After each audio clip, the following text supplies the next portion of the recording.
Bonjour et bienvenue à tous dans les énergies de la semaine du 6 au 10 janvier. Nous allons travailler avec l'Arcanum Tarot, qui est toujours disponible d'ailleurs s'il vous intéresse sur le site lunanera.be. Je vous rappelle que ce sont les soldes, donc s'il vous plaît, n'hésitez pas, vous pouvez encore vous le procurer. C'est liquidation de stock complet sur Lunanera.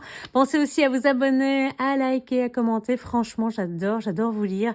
Merci pour tous les messages, je le redis, merci pour tous les messages que vous m'avez envoyés à l'occasion du Nouvel An, ça fait vraiment plaisir. Et merci à vous d'être là, communauté à la fois YouTube et à la fois TikTok, parce que je vois effectivement que les deux s'entremêlent. Le jeu est mélangé, nous allons découvrir ce que nous réserve la coupe, une première énergie, une première idée de ce que nous réserve la semaine. Et nous avons la justice et le 5 d'épée, des conflits qui se résolvent probablement, ou inversement, on va aller voir, des conflits qui tournent mal et qu'il va falloir porter en justice. En tout cas, la notion de conflit est très présente. On a une notion quand même d'équilibre dans le conflit, avec on a une petite idée de justice qui est rendue. Ouais, il y a quelque chose qui nous touche très profondément et qui touche... ouais. On va aller voir ce que nous réserve. Mais en tout cas, alors, que nous réserve cette semaine ? Le tableau est prêt, nous avons quand même à nouveau 3 arcanes majeurs, le monde, l'ermite, la tempérance, 2 bâtons et de la coupe. Donc on voit qu'il y a des questions de motivation, des questions d'émotion, beaucoup d'émotions, ermite, tempérance, le fait de tourner un petit peu la page également avec le monde. Mais on s'intéresse moins à la partie, je veux dire, matérielle, financière cette semaine.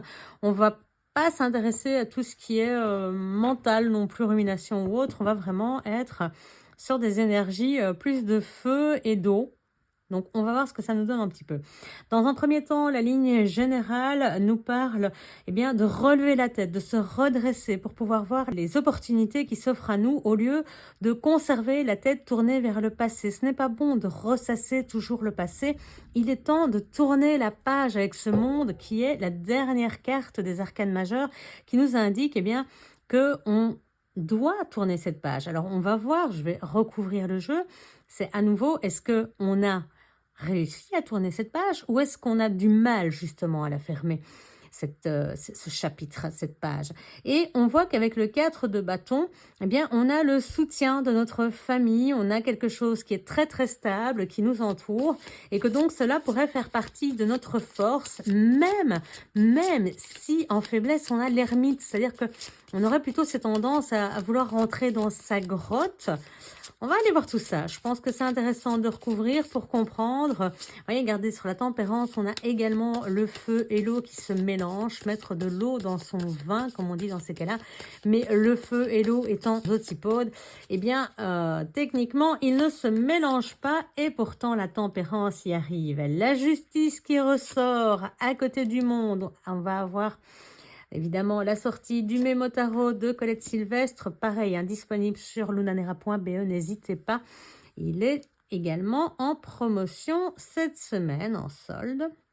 Donc, qu'est-ce qu'on nous dit ici? On nous dit que, on a probablement quelque chose qui ne va pas, qui nous tourmente depuis longtemps et qui nous plonge dans un sentiment de tristesse, de désolation, peut-être même d'évitement de la situation. On ne fait rien, on a vraiment encore tout ça qui mange notre vie, qui vient vraiment nous empêcher de redresser. On le voit, il n'arrive pas à se redresser et pourtant il a 2 coupes remplies là de lumière qui lui permettraient de repartir, de recommencer autre chose, de reprendre un chemin qui lui conviendrait mieux. Et on voit que tout ça est encore fort marqué chez lui et qu'il a besoin de couper, il a besoin de justice, il a besoin qu'on tranche. Comme si lui n'y arrivait pas, comme si on n'est pas capable de dépasser cette douleur, de dépasser ce moment difficile, on a besoin de justice, on a besoin d'être reconnu, peut-être en tant que victime, peut-être en tant que quelqu'un à qui on a fait du mal, qu'on matérialise ou qu'on verbalise les choses. Ça peut être justice dans le sens justice pure et dure, mais ça peut être aussi la justice émotionnelle qui est rendue, c'est-à-dire quelqu'un qui demande pardon, quelqu'un qui vient vraiment nous trouver pour faire en sorte voilà, de couper cette peine, cette douleur qu'il a provoquée chez nous, ou que la rencontre qui est là nous permette en tout cas de relever la tête pour arriver à clôturer le chapitre. Alors, le fameux Mémo Tarot, vous commencez à le connaître. Justice, alors c'est là-haut de la fortune. C'est je vais y arriver, c'est tout va bien, c'est le début de l'année. C'est le Marseille, donc c'est inversé. La justice et le monde, la dernière arcane majeure. Que nous disent-elles? Régularité et tourbillon s'associent pour un partage affectif, épanouissant et sympathique. Reconnaissance des talents à leur juste valeur grâce à la rigueur et à l'aisance communicative. Parfaite gestion financière, excellente retombée des revenus substantiels. Belle orientation vers les énergies cosmiques et l'équilibre des énergies maintenues. Projet divers avec le monde étranger favorisé. Mais que de positif, que de positif. Donc oui, relevez cette tête. Si vous vous rendez compte, vous avez deux opportunités qui sont là. Vous avez vu vous avez entendu surtout ce que le Mémo Tarot vous explique point par point dans chacun des domaines de votre vie. Là, on vous dit que vous êtes prêt à trancher et à avancer parce que vous êtes reconnu à votre juste valeur, vous êtes reconnu pour ce que vous avez subi et donc cette fois-ci, le chapitre peut se tourner. Vous allez ici sur quelque chose qui vous a vraiment touché profondément, qui a remué des schémas anciens. Peut-être des choses que vous avez vécues en enfance qui vous font encore du mal quand on en parle, qui vous touchent parce que ça a provoqué chez vous des blessures qui ne sont pas encore cicatrisées. Eh bien, aujourd'hui, grâce à cette reconnaissance, grâce à ce fait que vous releviez la tête, eh bien, vous êtes reconnu et vous pouvez vous dire, ça y est, je vais enfin pouvoir sourire, j'ai enfin dépassé ce moment-là, j'ai enfin dépassé cette blessure, je peux la cicatriser. Cette blessure familiale probablement.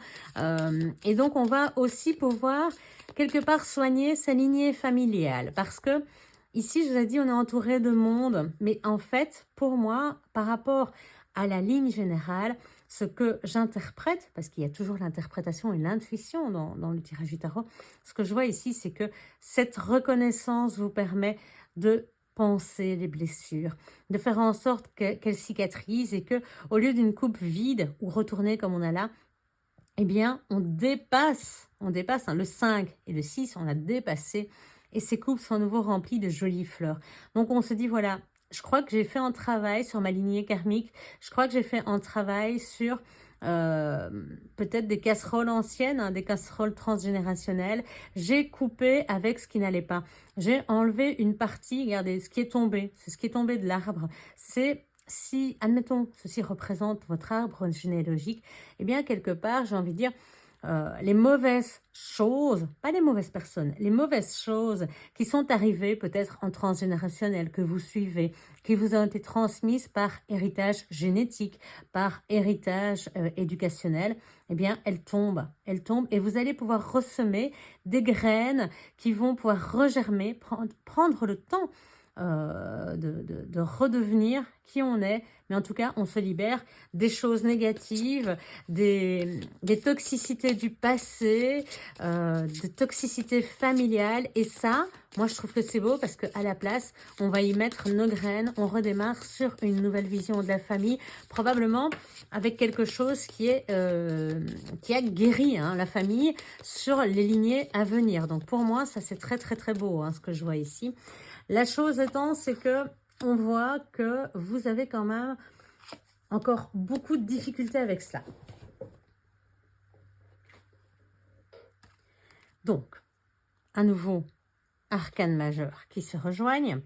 Quand je dis que vous avez beaucoup de difficultés avec cela, c'est que on voit que vous avez été tellement longtemps dans cette position que la difficulté pour vous, c'est de sortir de cette grotte et d'accepter de tourner la page. D'accepter que oui, ça y est, quelque chose, un événement a fait que vous êtes reconnu, que vous obtenez justice, une justice physique, une justice des hommes, une justice morale, une justice éthique, peu importe. Celle qui vous a plongé dans cet état de détresse, dans cet état de dépression, j'ai envie de dire, ça peut être un burn-out, ça peut être un harcèlement, ça peut être tellement de choses, ce qui vous a fait rentrer dans votre grotte.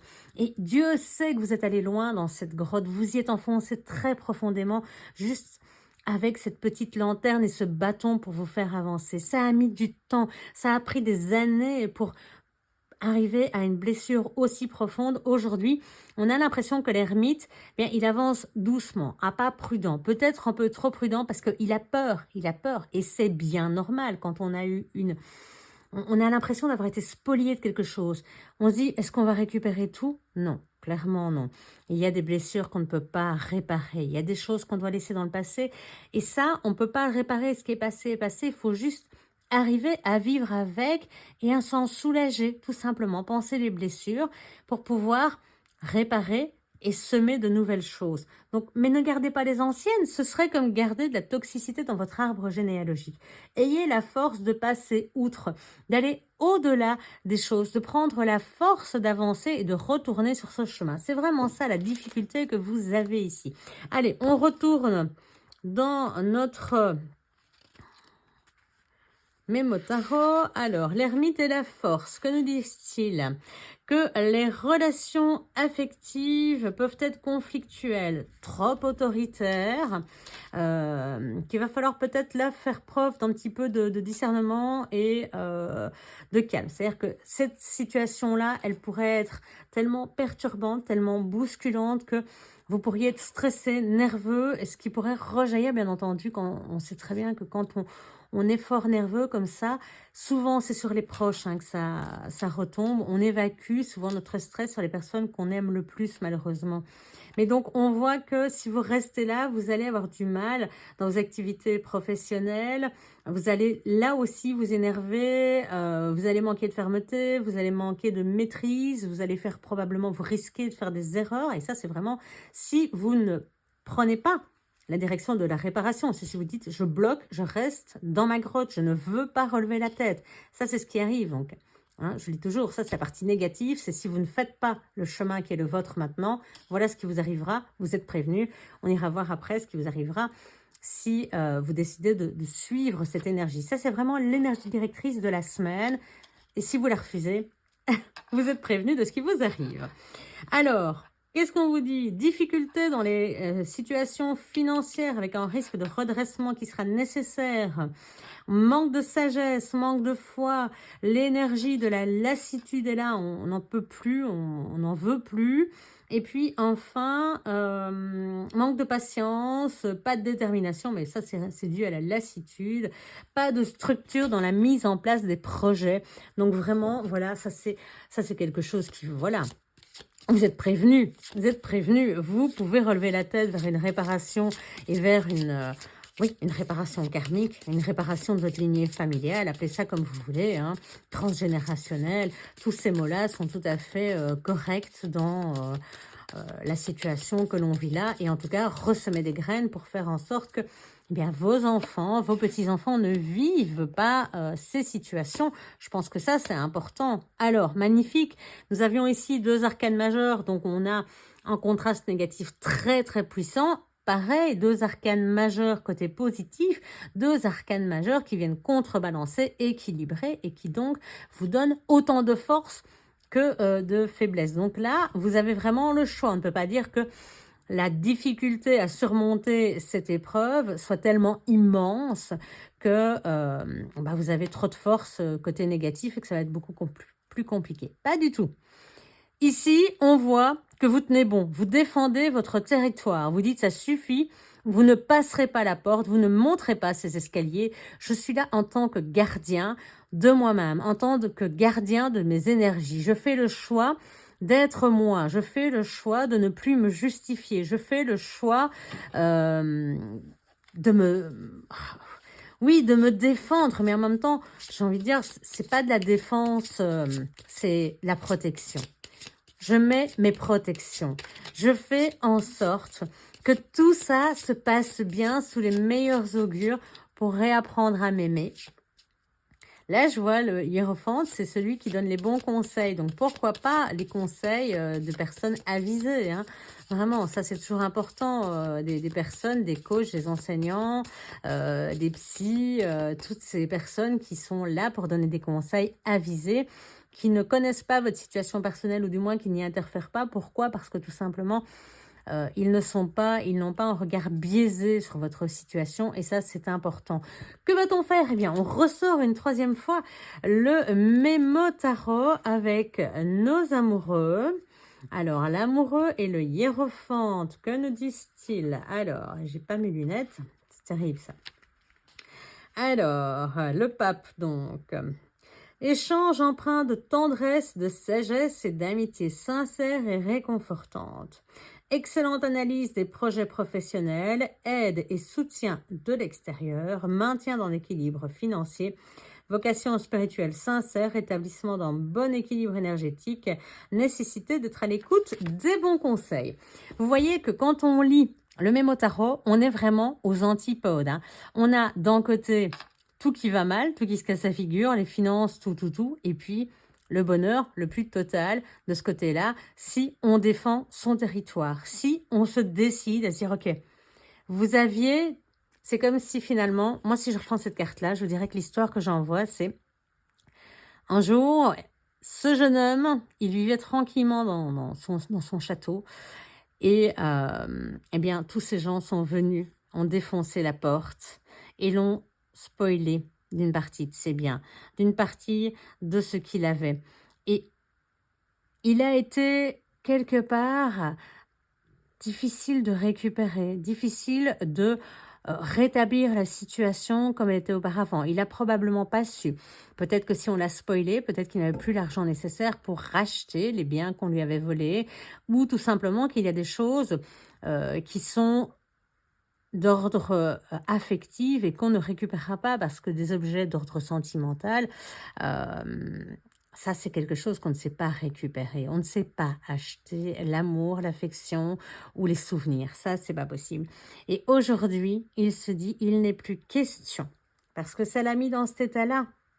Et aujourd'hui, il a reconstruit sa vie autrement. Autrement. Il a reconstruit sa vie autrement et il a dit, c'est terminé. J'ai refait, voilà, on voit toutes ces petites fleurs. J'ai refait ma vie, je l'ai reconstruite. Elle redevient ce que je suis. J'ai guéri. Aujourd'hui, j'ai récupéré la force nécessaire et plus personne ne montera même ses marches pour approcher la porte. Aujourd'hui, je la défends. Aujourd'hui, je suis le gardien de ma vie, de mon être, de mon moi intérieur et extérieur. Et je défends coûte que coûte contre les invasions, contre la méchanceté, contre tout ce qui voudrait me faire chuter. Vous faites le choix de vous aimer, d'écouter les bons conseils et de faire en sorte que bien, votre château intérieur, si vous faites la méditation, vous devez connaître cet endroit repère, refuge, et bien que votre espace refuge ne soit plus jamais, jamais violé, parce que c'est vraiment ce terme-là. Et ça vous permet, eh bien, de rééquilibrer les énergies avec la tempérance. Oui, la mort, ouais, décidément, mais que de bâtons, que d'énergie, on a de la coupe, un petit peu de denier, on a les bâtons, des bâtons, et puis, des arcanes majeures, tentez plus. Assez fou, hein, ce tirage cette semaine. On a une tempérance qui met de l'eau dans son vin, qui décide de laisser tomber vraiment cette situation désagréable, qui décide de se relever, qui décide de se rétablir. La tempérance, elle rétablit sur tous les plans, mental, physique, émotionnel, spirituel, on le voit hein, ici. On ramène, ça ce sont les émotions, ça ce sont les énergies, ça c'est la force, la terre, donc tout ce qui est plus matériel, le soleil avec l'ouverture au divin également. Et donc tout est protégé, on le voit avec ces ailes d'ange qui sont là. Et donc le feu et l'eau se mélangent tout à fait normalement, comme si c'était logique pour faire quelque chose eh bien, qui va créer, regardez, cette plante qui grandisse, cette plante qui renaît, qui avait besoin de tous ces éléments parce que finalement, le feu, c'est un peu le soleil, c'est celui qui va faire pousser la plante parce qu'on le sait, sans soleil, il n'y a pas de photosynthèse, entre autres. Sans eau, la plante ne peut pas grandir. Sans terre, c'est pareil. La terre, c'est plus ce qui est matériel. Et puis, au niveau mental, c'est tout ce qui est l'air. Et sans air, c'est pareil. Il n'y a pas grand-chose qui peut s'épanouir. Donc, vraiment, on remet tout en ordre à partir de là. On fait ce choix. Faites ce choix. Vous avez entendu, si vous ne vous souvenez plus, faites marche arrière. Vous allez réécouter ce que j'ai dit avec le mémo tarot pour vous rendre compte de ce à quoi vous voulez quand même tout de même échapper absolument. Moi, je vous le dis, vous ne voulez pas de ça. On parle donc d'une mort, une renaissance plus exactement, une mort de ce moi qui a souffert terriblement pour pouvoir renaître, pour pouvoir tourner la page. Ils sont là, l'un au-dessus de l'autre. On obtient justice. Regardez, l'épée, elle est exactement au même endroit. D'un côté, on a la fleur blanche de l'innocence, de la renaissance, et de l'autre, on a cette épée qui amène la justice, on le voit avec la plume et le cœur. Donc ça, c'est la pesée des âmes de Math dans l'Égypte. Si vous connaissez la légende de la pesée des cœurs, je pense que oui. Et puis, on sent vraiment cette équité, cet équilibre, cette justesse. La mort, elle est là pour tout le monde. Elle tranche comme la justice. Elle tranche pour tout le monde, quel que soit l'âge, quelle que soit votre situation. La mort, elle est là pour tout le monde, mais c'est surtout, elle nous permet cette renaissance, se débarrasser du surplus, se débarrasser de ce qu'on n'a plus besoin et enfin de pouvoir laisser tomber ces barrières qu'on a érigées tout autour de soi, relever ces dernières forces, prendre ces dernières forces. On évolue entre le 7 et le 9 de bâton. On évolue avec ces dernières forces pour pouvoir avancer, pour pouvoir guérir, tourner ce chapitre, faire en sorte de renaître et faire en sorte de se soigner. La mort, c'est aussi les générations qui nous ont précédés. C'est couper avec les liens toxiques qu'elles nous ont transmis bien malgré elles, parce qu'elles n'avaient probablement aucune intention de nous transmettre ces choses-là. Elles-mêmes ont reçu des générations qui les ont précédées des casseroles. Donc c'est quelque chose dont on a conscience aujourd'hui. On ne parlait pas il y a 100 ans, mais aujourd'hui on a conscience que tout cela a une influence, un impact sur nous. Et on peut décider de s'en défaire. Et ça, c'est plutôt beau, je trouve. Alors, oh mon Dieu, mais encore? Mais quelle folie! Mais quelle folie! Mais quelle folie, ce tirage! Alors, 2 d'épée, vous avez envie, pour moi, vous avez envie, le diable, de vous libérer, de couper. Ben voilà, ça, c'est enlever le bandeau que vous avez sur les yeux, vous avez un choix à faire. Celui de vous dire, non, je suis pas prêt. Celui de vous dire, si, cette fois-ci, j'y vais. Je prends mon courage à 2 mains, parce que ce qui m'attend derrière, c'est tellement beau que je ne peux pas refuser. Donc, enlevez le bandeau que vous avez sur les yeux, prenez l'épée que vous voulez pour trancher et pour vous libérer des entraves de ce diable, pour pouvoir remonter l'escalier vers la lumière, vous défaire de tous les obstacles, vous défaire de tout ce qui ne va pas dans votre vie, et enfin, 8 de bâton, aller dans la direction qui vous plaît, qui vous convient. On a encore du bâton, regardez tous ces bâtons qui sont là. 8 de bâton, c'est mettre tous ces efforts dans la même direction pour pouvoir avancer et revenir en 6 de bâton comme un conquérant, comme un guerrier qui a gagné la victoire. On le voit, c'est quelqu'un qui revient après avoir triomphé. Donc vraiment, ça vaut la peine d'enlever le bâton sur les yeux. Et là, avec le jugement, on voit encore des épées, des bâtons, pardon. Le jugement, on vous dit, bien oui, relevez-vous, prenez acte de ce qui n'a pas été ici, ce qui va vous permettre de mettre fin au conflit probablement. Oui, de retrouver la paix, de retrouver le bonheur, de retrouver vraiment quelque chose de beaucoup plus serein en tout cas. Mais il va falloir prendre acte. Pourquoi? Parce que, je vous l'ai dit, tout ça date d'il y a longtemps. Pour pouvoir renaître et avoir ces belles fleurs là dans toutes ces coupes, il va falloir prendre acte de ce qui n'a pas été pour ne pas le reproduire tout simplement. Vous êtes en train de ressemer des graines. Ne ressemez pas les mêmes graines que celles qui ont amené la toxicité de votre arbre. que celles qui ont fait finalement un peu, entre guillemets, pourrir vos branches, de celles qui ont fait que, eh bien, il y a des choses qui se sont mal passées et que les générations qui ont suivi ont souffert. Non, les graines que vous voulez planter aujourd'hui, ce sont des graines nouvelles, des graines qui vont faire en sorte que les générations futures profitent de quelque chose de beaucoup plus beau, de moins tendu, de moins stressé, de plus apaisé et d'en bien-être. Je pense qu'on peut se retrouver avec soi-même et on peut se retrouver peut-être bien aussi avec les autres, c'est-à-dire peut-être parfois la difficulté de nouer des relations stables ou sur le long terme ça pourrait faire partie des choses on aurait du mal et on viendrait libérer ici, donc des relations à long terme, des relations amoureuses, des amitiés, l'incapacité à faire confiance aussi. Ça, ce sont beaucoup de choses dont on pourrait voir la fin cette semaine. Donc, une semaine importante. Vous connaissez les enjeux, vous connaissez vos difficultés, mais surtout, vous connaissez vos forces. Elles sont égales. Donc, vous n'avez aucune excuse pour ne pas clôturer ce chapitre et retrouver le bonheur, le vôtre, mais aussi celui des générations futures qui vous suivront. Donc, pensez à ça. Et puis, si vous avez du mal à penser juste à vous, pensez à tous ceux qui vous suivent et qui bénéficieront du travail que vous faites aujourd'hui. Bravo en tout cas pour ce que vous êtes en train de faire. N'oubliez pas de liker, de commenter et de vous abonner si ce n'est pas encore fait. Un tout grand merci. On se retrouve demain lundi. Le lundi 6 janvier, ce sera la galette des rois, l'épiphanie, la Befana, tout ce que vous voulez. Donc, bonne fête du lundi 6 janvier et on se retrouve dès 6 h du matin justement. Ciao!